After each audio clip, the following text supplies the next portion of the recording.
Hey everyone, I hope you're doing really good today. And in today's video, I want to look at node projects, a few node projects to see what they are doing about the sort of widespread crappy price action that we're seeing across all the node projects. So in this vid, I'm going to go over a few of the bigger node projects to see what announcements, what the devs are doing, what things are they putting in place to try and fix up this bad price action. The first one is Strongblock. If you're unaware, Strongblock has released their new token Stronger, which came out about a week or so ago. It's fair to say the price action hasn't been anything amazing with that. With Strongblock, there are a number of things that they have announced which should eventually make the token price a lot better.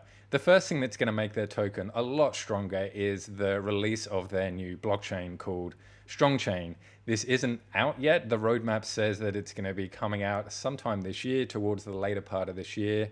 But this is going to be an absolutely amazing thing for the Stronger token and for all us node holders when it does get released. And the reason that is because we just have to look at the evidence of all the other tokens that have also released their own blockchains, what has happened to their price action. The first example would be the BNB coin on the Binance Smart Chain. And you can see, looking at the chart, it's basically flat for an extremely large amount of time, but the Binance Smart Chain got released in September 2020. For argument's sake, let's just say it was the 1st of September, so you can see here the price was about $23. And over the next 7 months, it got to an all-time high of $675. That's a 27x. Another example is the Kronos chain that launched in November of 2021.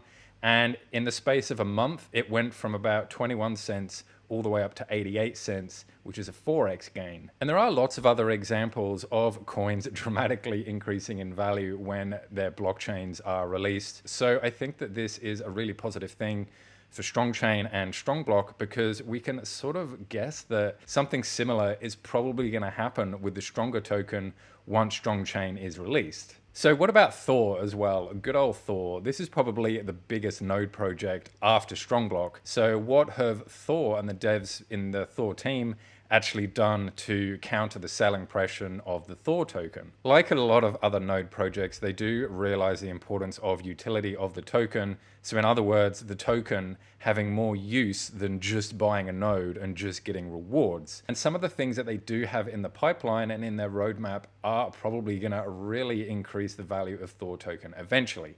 And one of these would be the new game that they're going to be releasing, the Gods of Asgard.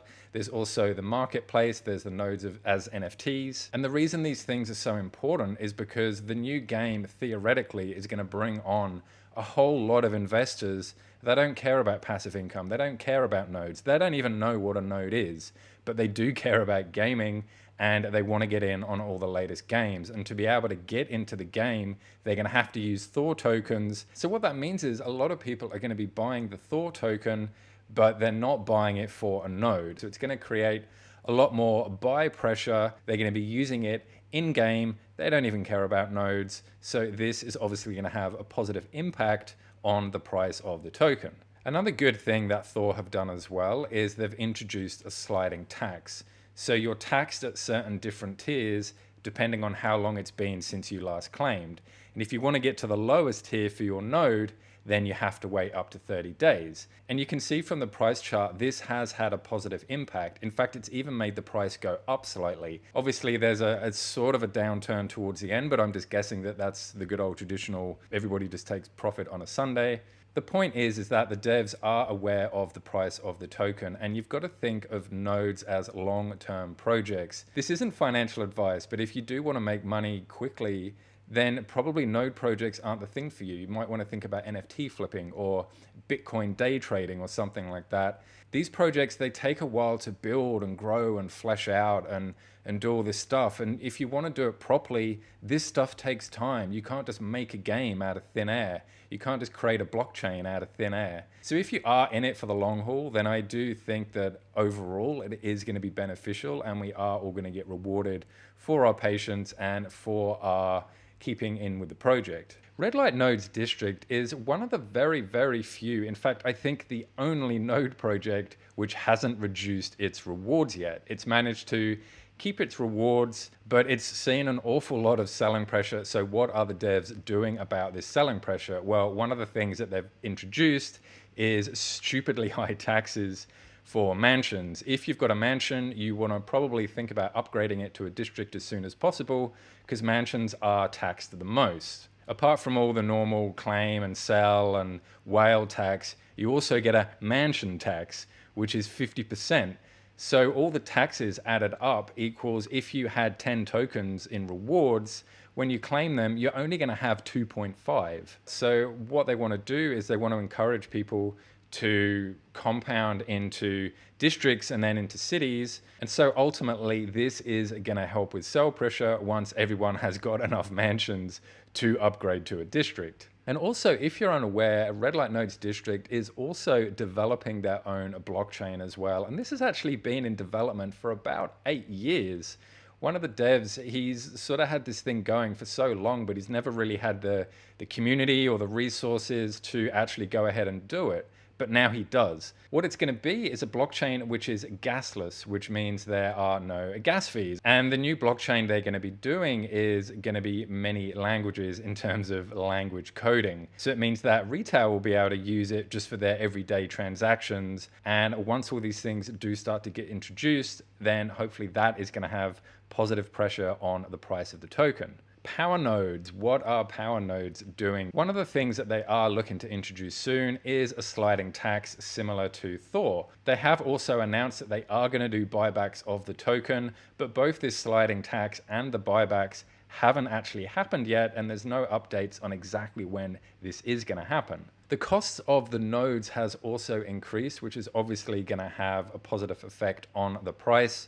And version 2 of the contract has been released, which reduces the limitations that version 1 had. Hopefully, some of these things that all the devs are doing in all these different projects is going to have a positive impact on the price. And I'm invested in a lot of these projects as well, and I feel the pain as much as everybody else when you check the price every day, and I'm actually happy now when it stayed the same or just dropped by a couple of cents or gone up by a couple of cents.